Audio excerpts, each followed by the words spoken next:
The restaurant was quiet that evening, with the soft clinking of silverware and hushed conversations filling the air. But the silence shattered when a trembling gasp echoed across the room. An elderly woman, dressed in an elegant gown and pearls, stood frozen at her table. Her sharp eyes, filled with shock, locked onto the young waitress balancing a tray of glasses. Her hand went to her chest as her voice cracked. "That necklace, that belongs to my daughter." The entire restaurant froze. Conversations died. Forks hovered midair.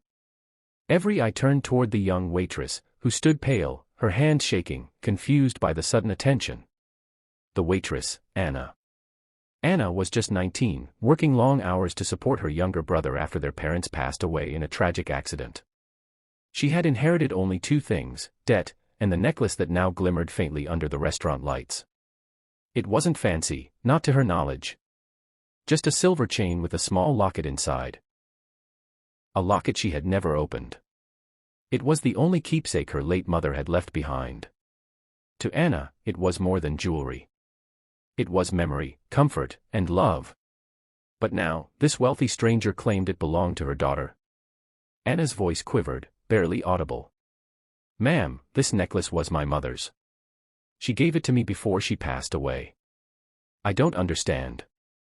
The elderly woman's hand trembled as tears welled in her eyes. "Child, that necklace was custom made for my daughter, Sophia. And Sophia disappeared 20 years ago. The billionaire grandma, Eleanor. Her name was Eleanor Kensington, a billionaire philanthropist known across the city. Yet in her heart, she carried a wound money could never heal. Her only daughter, Sophia, had vanished as a young woman. Eleanor searched tirelessly for years, hiring detectives, placing ads, traveling across states. But no trace ever surfaced. The pain had aged her more than time itself. And now, on the neck of this fragile waitress, the very necklace she had gifted her daughter gleamed in plain sight. The confrontation. The tension in the restaurant was unbearable. Customers whispered, curious and shocked. Anna's manager rushed over, fearing a scene, but Eleanor raised her hand to stop him. "Tell me, girl," Eleanor pleaded, her voice shaking, "who was your mother? Where did she get that necklace?" Anna blinked through tears. "My mother's name was Clara. She never spoke much about her past. She always told me to keep this necklace safe. That one day, it would lead me to the truth." The room seemed to spin for Eleanor. Clara? No, her daughter's name was Sophia. But Clara, was that a new name she had taken? Eleanor's heart pounded. Could it be? Could her daughter have lived all these years, hidden, under another name? The secret revealed. Later that night, Eleanor asked Anna to meet her privately. Over coffee, she examined the necklace closely. Her wrinkled fingers pressed a hidden C. Inside was a tiny, faded photograph. A young Eleanor, holding a child, Sophia. Anna gasped. That's you." Tears streamed down Eleanor's face. And that child was Sophia. My Sophia. Anna's world turned upside down. The mother she thought she knew had lived with a past buried in silence. And the grandmother she never dreamed existed now sat before her, trembling with hope. Challenges they faced. But the truth was not simple. 1. Trust and doubt. Anna struggled to accept that her mother had hidden such a secret. Why would Clara, or Sophia, never tell her? Why hide from a family that clearly loved her? 2. Public scrutiny. When news broke out that Eleanor Kensington may have found her long-lost granddaughter, the media swarmed Anna. Paparazzi followed her to work, flashing cameras, spreading rumors. 3. Family conflict. Eleanor's other relatives, cousins, nephews, weren't pleased.